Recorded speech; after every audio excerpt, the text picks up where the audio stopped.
Je suis avocat depuis un peu plus de 20 ans au barreau de Lille, un barreau qui compte à peu près 1300 avocats. J'ai eu la chance d'être membre de son conseil de l'ordre et j'exerce dans un cabinet qui est le mien, que j'ai fondé il y a une quinzaine d'années, qui est spécialisé dans le droit des affaires, et ma compétence particulière, c'est le domaine du droit social.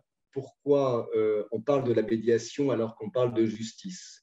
On pourrait presque se demander dans quelle mesure ça n'est pas antinomique. La justice est là pour trancher et la médiation est là pour, entre guillemets, se réconcilier, à tout le moins pour trouver accord. Néanmoins, le travail qui est mené par la justice, justement, c'est celle de promouvoir la médiation, en ce sens que la judiciarisation de notre société a augmenté d'une certaine manière les conflits, alors que le processus de médiation permet de les régler d'une manière différente, d'une manière pacifiée et d'une manière pérenne. Vous savez, vous ne savez pas qu'il y a différents ordres de justice. Il y a l'ordre administratif, l'ordre judiciaire, et dans l'ordre judiciaire, il y a la justice pénale, il y a la justice familiale, il y a la justice sociale, autant de lieux, de juridictions qui ont vu leur contentieux augmenter. L'État, justement, les gouvernements successifs se sont rendus compte qu'il y avait une place absolument nécessaire à permettre à ce que les personnes trouvent un champ différent de celui, j'allais dire, du palais de justice pour régler les conflits qu'ils ont entre eux ou qu'ils ont avec la société. La médiation s'inscrit dans un cadre. Et j'allais dire paradoxalement, l'intérêt de la médiation, c'est de sortir du cadre. Alors, je m'explique. Le cadre, c'est la règle du jeu, en quelque sorte. Je ne peux entamer une médiation avec des personnes que si, d'abord, elles sont d'accord pour entrer en médiation, et je délimite les règles impératives dans lesquelles va se dérouler cette médiation. Les règles impératives, quelles sont-elles? C'est d'avoir recours à un médiateur qui est tout sauf un arbitre du litige, en ce sens que le médiateur est neutre. Il est nécessairement impartial. Et en même temps, il va conduire une médiation pour permettre aux personnes de dialoguer entre elles sur le conflit qu'elles ont, tout en les guidant pour que ces personnes, à un moment donné, puissent trouver le bon accord qui va faire que le litige va se terminer. Et on va ensuite, au cas de besoin, homologuer l'accord, c'est-à-dire le rendre équivalent à un jugement. C'est quelque chose de très sérieux qui est encadré par notamment nos textes légaux qui sont repris dans ce qu'on appelle le Code de procédure civile. Alors, c'est important de le rappeler parce que, justement, il peut y avoir des confusions entre la médiation, la conciliation, l'arbitrage. Tout ça existe, bien sûr, tout ça existe, mais la médiation, c'est quelque chose de tout à fait spécifique.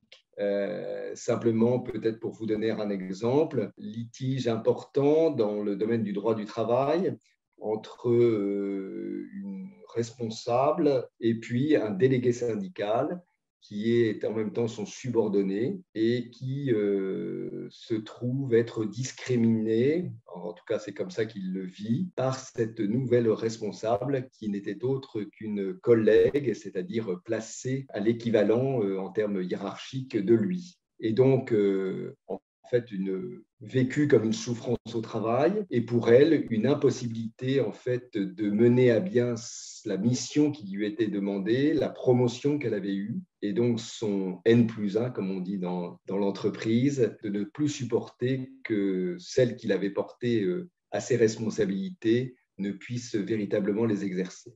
Et donc, j'ai eu cette demande de cette entreprise relativement importante de mener à bien une médiation pour que les deux personnes puissent continuer à travailler ensemble. Parce que, bien évidemment, l'enjeu, c'est à la fois les personnes qui sont en conflit, plus ou moins avouées d'ailleurs, et puis l'entreprise elle-même, parce que les autres collaborateurs souffrent forcément d'un conflit des personnes avec lesquelles ils travaillent.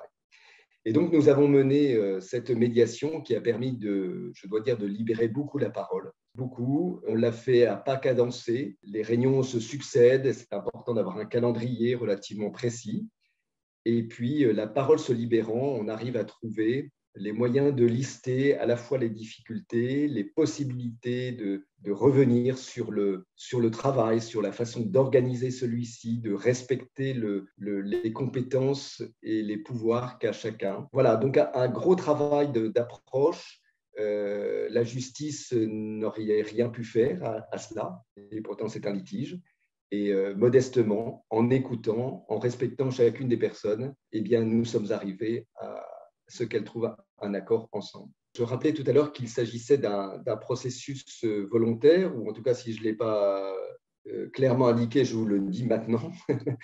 C'est très important, on ne fait jamais une médiation malgré soi. En tant que médiateur, d'ailleurs, on veille toujours à ce que les personnes qui sont entrées en médiation réitèrent leur consentement à la médiation, puisque vous pouvez, à tout instant de la médiation, quitter la médiation sans que pour autant il n'y ait de conséquences pour vous-même. Autrement dit, si j'entre en médiation et que, in fine, je considère que je fais fausse route, on ne pourra pas trouver d'accord ou je n'ai plus envie, pour des raisons qui me sont personnelles, de poursuivre cet exercice, eh bien, aucun juge, si d'aventure le litige devait prendre une tournure judiciaire, ne pourrait me faire grief d'avoir abandonné ma médiation. C'est quelque chose de totalement confidentiel. C'est comme on dit, une obligation de moyens, mais même pas d'avantage, puisque je suis libre du début jusqu'à la fin. Mais on est bien d'accord que si j'entre en médiation, normalement, et si cela m'a été bien expliqué, j'ai envie d'aller quand même jusqu'au bout du processus de médiation. Pour autant, aller au bout du processus de médiation ne veut pas dire que je vais trouver un accord. Donc, il y a bien deux choses. Je peux quitter le processus de médiation, je peux aller jusqu'au bout de la médiation sans que pour autant il y ait un accord avec celui avec qui j'étais en conflit. Forcément, lorsque vous êtes médiateur, vous menez une médiation avec ce que vous êtes quand même, évidemment, ce que vous avez acquis en termes de formation, parce que la formation est quand même d'importance, on ne s'improvise pas médiateur, mais pour autant, vous êtes vous-même et il faut que le courant passe avec les médiés, qu'ils vous acceptent, qu'ils comprennent votre langage, qu'ils adhèrent à la façon dont vous animez, entre guillemets, la médiation. Et pour les médiés, vous avez forcément des personnes qui sont davantage disponibles que d'autres à ce type d'exercice qui est, je dois dire, par expérience, toujours un peu troublant parce qu'il vous fait sortir de vous-même et il vous fait entrer dans des chemins que vous n'aviez pas forcément pressentis lorsque vous êtes rentré en médiation.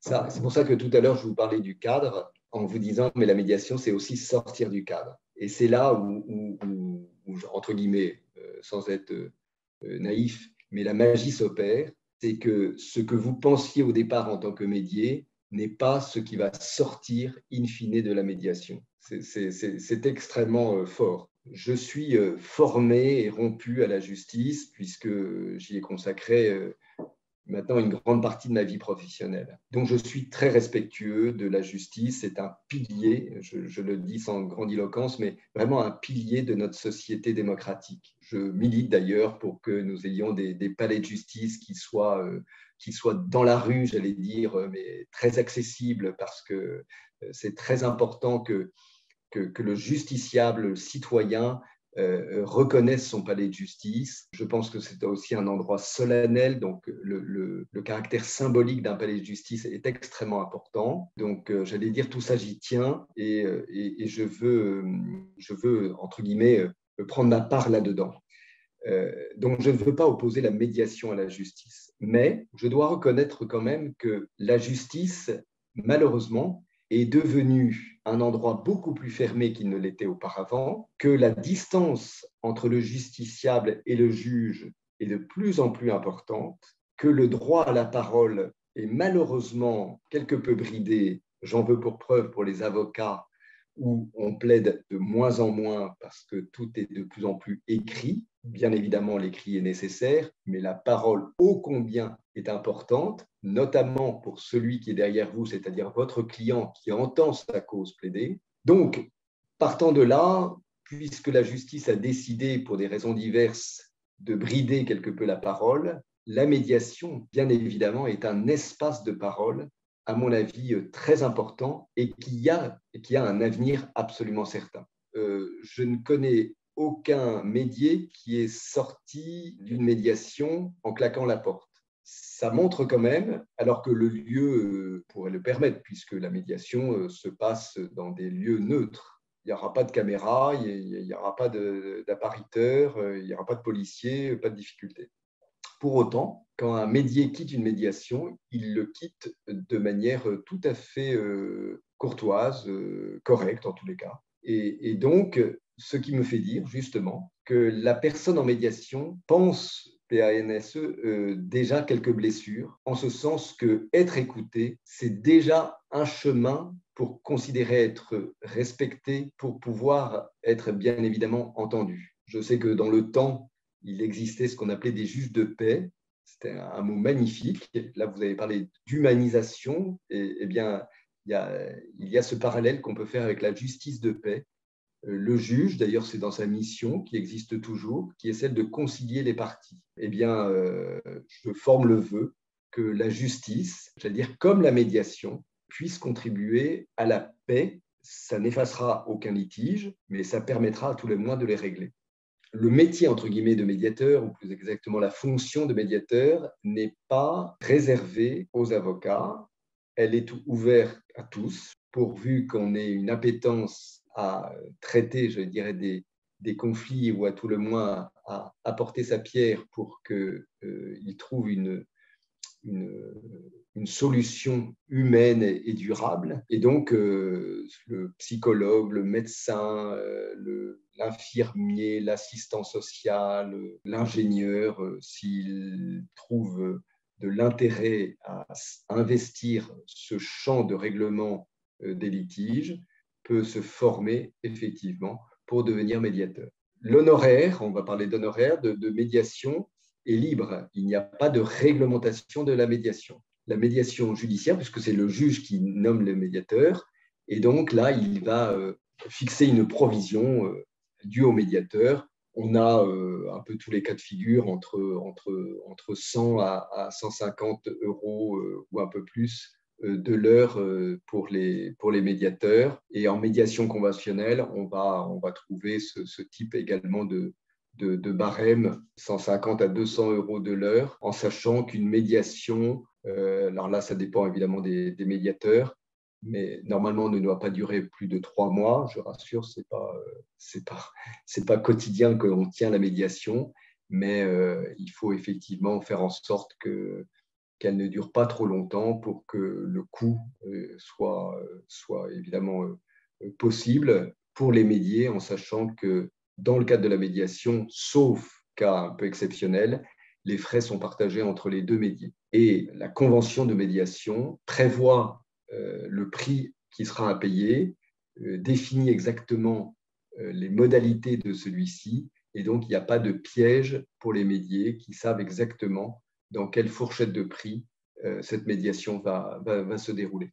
En fait, très franchement, pas de conflit enfin, honnêtement, je touche du bois, mais pas de contestation sur ni l'honoraire, ni le coût final, parce que je crois qu'en général, évidemment, le succès de la médiation est bien plus important que le coût qui a été supporté et l'économie qui est réalisée derrière, souvent, parce que en fait, on a plus gagné à s'entendre que de s'étriper pendant des années et avec un aléa judiciaire extrêmement important. Si j'avais un dernier message à livrer, j'allais dire oui, ce dialogue encadré permet effectivement de sortir des ornières dans lesquelles quelquefois on se trouve, soit entre personnes, soit entre employeurs et salariés, soit entre justiciables et justice.